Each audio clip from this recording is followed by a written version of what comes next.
Hi everyone, welcome to another episode of Just Momming. I'm your host Ashley Wong, and with me today is Keianna Thomas. And today she'll be sharing with us her experience with Hyperemesis Gravidarum. And what that is, it's just extreme morning sickness. So this is extreme vomiting, extreme nausea, that can lead to severe dehydration. It can lead to hospitalization. It can even lead to weight loss. So I know for most pregnant women, they experience morning sickness for the first trimester, and then it usually resolves after that. But as I said, in Keianna's case, it was extreme. From here on out, I will be referring to it as HG. All right. Hi, Keianna. Welcome. Hello. Thank you for having me. Thank you for being here. So, at what point during your pregnancy did you start to experience the nausea and the vomiting? And then at what point were you diagnosed with HG? So I experienced it almost immediately. I found out I was pregnant on the 5th of November because I started to feel sick. But when I found out I was pregnant, I was like, oh, it's probably what they call morning sickness. But then every day I was vomiting like 10, 15 times. Vomit. I couldn't eat. I couldn't drink. Wow. So on the 10th of November, my partner carried me to UWI. I was taking Gravol from home because I saw a doctor in Maypen. And that's where they diagnosed me with HG. And I had to go on saline and get rehydrated before they discharged me. They didn't really give me anything to control it at that point. So then I went to my personal doctor, who is a Dr. Lenworth Jackson, who recently passed away. Yes. I know him, yes. And he was a gem. He really, really helped me to understand what I should do. And it was horrible. I vomit about 15 to 20 times every day, sometimes more. To the point where my body, in the urine, I would get ketones. So they were saying that my body was breaking down my fat. Okay. Because I was so dehydrated and I couldn't eat for days. You could not hold on anything? Not even water. Persons were recommending ginger tea and crackers. I'd vomit up everything. Oh my goodness. Just the scent of anything would just make me vomit. Wow. It was horrible. Wow. I know a lot of persons when they get pregnant they feel happy and they're just like, oh my god, and they start planning their head, but I felt horror. Right? Yeah. So I can only imagine. I was 10, immediately in love with my pregnancy. I was horrified. I was just dying for it to end. I can imagine. Imagine. What happened is that I experienced severe dehydration multiple times throughout my pregnancy. It lasted until I was 6.5 months pregnant. So this was into your second trimester as well, because as I said, with the morning sickness, it usually resolves after the first trimester. Yes, it was the worst of it though was for the first trimester. 4 months. Yes. Okay. But after that, it went down a little bit where I could hold on baby food. Gerber was my best friend. Really? Yes, applesauce. Wow. Listen, my cupboard was stacked. And that was breakfast, lunch, and dinner. Oh my goodness. Right. But it was horrible. I was so weak that I couldn't bathe myself. My partner and my mother would actually sponge bathe me in the bed. Thank God for their support. Oh my! Listen, my family. I don't think I could do it without their support. No way. Because everybody was trying to find out something to help me, a remedy, call around this doctor. So they carried me to multiple doctors. Right. To try and get different advice as to what to do pertaining to the vomiting. Right. So, okay, do you have any history of gastrointestinal condition? Does your family have any history? No, they don't. No history where that I can say for certain. When I was asking about persons during their pregnancy, nobody had this experience. Right. What I did find helpful though was online forums. Okay. Talking with other women that experienced it made me feel like I wasn't alone. Yes. But really and truly it depressed me. It pushed me to a point, like it brought me to my knees. I didn't know that I could feel that amount of depression and sorrow It was just horrific for me. I lost about 30 pounds during pregnancy. My lowest weight was about 96 pounds. That was... And before you were pregnant, you were like about 125, 126, about. I went down lower than 98, but I started to gain weight back. Yes. I guess because the belly was getting big at that time. Right. So it's not necessarily from my fat, it was just the... the belly, yes. But my doctor, Hunter Greaves, she was amazing. Yes. She was there, even though she couldn't really stop the vomiting. She always ensured that I was okay and said I can call her and come in anytime if I feel pain or anything. So did she, were you on any kind of medication? Well, you said you took like the Gravel. Yeah, but I couldn't take the Gravel. I threw up the Gravel. The Gravel, yeah. I even was recommended Gravel suppositories. That did not help, which the doctors were just like, what? So what I actually ended up getting was something called Motilium. Okay. Which they weren't very happy that I was on that. Right. But I could take it in the morning and I would be able to eat a meal and hold it down for more than 2 hours. Okay. So I think some of it would digest. Yes. Go start digesting at that point. Yes, yes. And that's when I started to gain back a little bit of weight. Right. So, okay, by the 3rd trimester now, things settled down. It started to settle down. Okay. Yes. It wasn't perfect, but what happened was because the vomiting was so bad, I got gastrointestinal bleeding. Because I used to vomit so much that sometimes the vomiting is just dry heaving actually. It's just froth coming up. Because you have nothing to bring Yeah, up. sometimes bile would come up, and at one point there was just like this whole horde of blood coming up. That's when they diagnosed with the gastrointestinal bleeding. I remember that night my partner was mortified when he saw. I can imagine. Yes. Yeah. And next thing that I experienced was a whole lot of spitting. Like I literally had a bowl with me, I was just spitting in it, and I know that's fill it up like few times for the day. Yeah, I know that's common with pregnant women too. That spitting was horrible. Yeah. Wow. Yes, but the doctor said it's like a normal reaction when you're vomiting so much. Your stomach is trying to, your body is trying to make settle it down. Yeah. Yeah. Okay. So you finally have your baby. After having 36 weeks. Yes. Okay. So after having him, did you have any issues postpartum?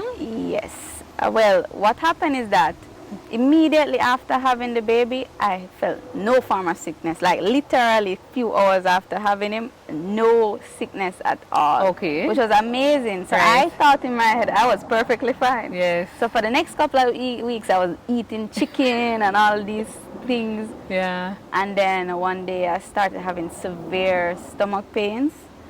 And I went back to Dr. Jackson, and then we did some more tests and realized I have an ulcer. So I do have an ulcer in my stomach, so I can't eat anything spicy. Right. Small portions. Up to this day, I take Pantodent every morning to protect my stomach. Okay. Or my tummy will hurt me after a meal. Right. Yeah. Wow. Keianna, you have been through so much with your pregnancy. It was horrible, but my family, my goodness. Yeah. If I didn't have them, I don't feel like I could have brought myself to the point of the mental space that I had was just bad. All right, I didn't love my pregnancy. Sometimes I felt like, do I really love my baby? Like I would feel so bad for thinking that way. Yeah. But I'm sure when he came, I mean. No, after I stopped vomiting, I was just like, oh, I love him so much. Of course. Before that, there was a lot of doubts, and I would just say to anybody that if you really feel depressed and you don't have a strong family support, you really must get counseling. Talk to your pastor or a very close relative if you have any. Yes. Or go to Family Life Ministries. Okay. Yeah. Okay. They have very good counselors. Yes. Alan Casey is my favorite counselor. Mr. Alan Casey. Yes. He's a very friendly person. Yeah. But it can take, I think the mental toll is actually worse than the physical toll. Yeah. Because to this day, I can't look on certain foods and eat it. Like coconut, I used to love coconut. And you can't eat it again? My mind remembers the taste of it when I was vomiting all the time. And it's like the worst taste ever. I cannot bring myself to eat it.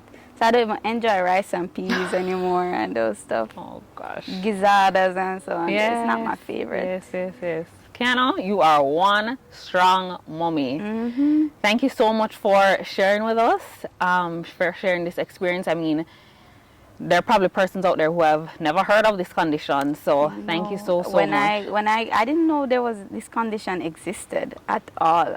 When the hospital I remember when you mentioned it to me, I was like, I had to Google it. Yeah, I was like, what is this? Yeah. It was very hard though, but I gave birth to a healthy boy. Yes, you know? and I mean, what more can you and ask my delivery for? was very, very quick. Thank God. Less Thank than God 2 for that. hours Yes. for Labor and delivery. Yeah. Thank God for that. Yes. Thank God for that. So there was a rainbow after all of There was this. a rainbow after all of it.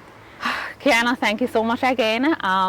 Given the nature of this topic, I thought it would be good to also bring on a specialist. So now we're going to hear from Dr. Kevin Henry. He is an obstetrician and gynecologist. Thank you again, Keianna. Thank you for having me.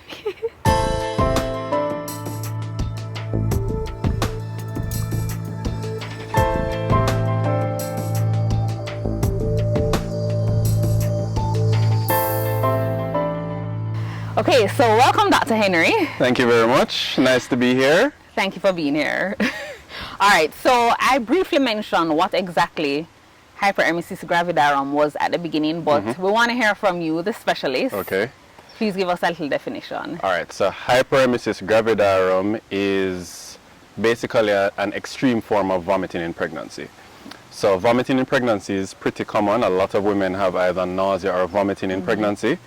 But hyperemesis is when you have such excessive vomiting that you start to have dehydration to the point where a lot of times you have to be admitted to hospital. So it's really just an extreme form of vomiting in pregnancy.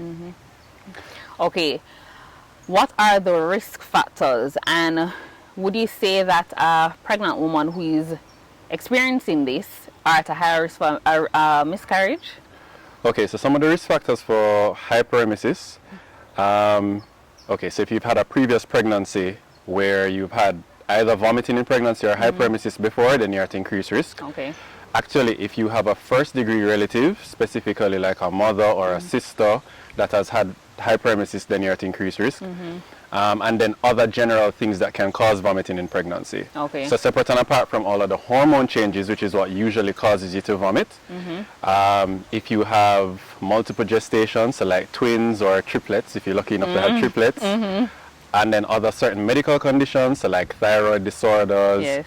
and then commonly in pregnancy, like infections. One of the common infections in pregnancy that can cause it is like a UTI, urinary tract infection. Okay.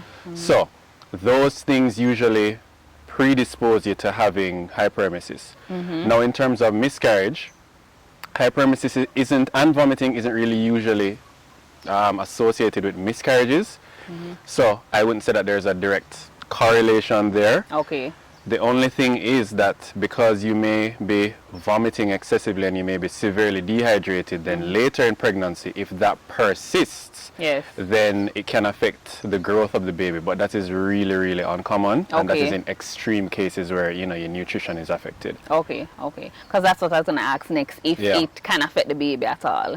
Yeah, so the thing is that usually for vomiting, it starts just a little bit before, so it's in your first trimester primarily. Right. So it usually starts like, you know, about between 7 to 9 weeks, and then it will resolve as the first trimester ends, which is about 14 weeks. Right. So usually by 14, 16 weeks, your vomiting and your nausea tends to subside and go away. Okay. If it is persistent beyond that, which happens to a smaller subset of women, that is, and then it's extreme, that is when it usually affects the fetus Right. or affects the growing baby, Yes. because you're having this constant vomiting, you know, you're losing all your fluids, all Yeah. of your nutrients, all of your vitamins, your minerals, etc. Right. So, but for it to affect the baby is not really that common. Okay. Thank God. Yeah. All right. What about postpartum? Is there any concern? So after you deliver, which is your postpartum period, you shouldn't really be having vomiting after you deliver. Right. So, as we mentioned before, it's usually in the first trimester Right. or the early second trimester.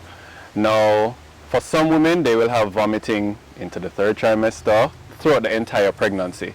But that's a very small number of women. Okay. However, if the vomiting starts after the first trimester, usually we try and identify some other cause for the vomiting. It's not usually due to the pregnancy and the hormones alone. So if you if you're having vomiting postpartum, it is highly unlikely that it's due to pregnancy. It's likely to be something else. So we'd have to investigate and find out what the cause is. Right. But in terms of, so like our guest that we had on just now mentioned that she now has ulcers. Is that common to develop ulcers because of the HG? So it depends. I mean, you can develop it, but that would be when you're having extreme cases of vomiting. So the usual situation is you may have, what's commonly called morning sickness, although it's not really only in the morning, it can be any time of the day. Exactly, yeah. But those episodes of vomiting are usually like just once or twice, maybe 3 times a day.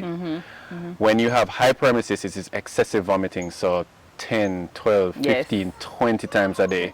So you can imagine that if you're just vomiting, and all of that is coming up, you're disrupting your stomach acids, and that is happening, on a prolonged or extended period of time, then you can develop issues with the stomach. Okay. Yeah.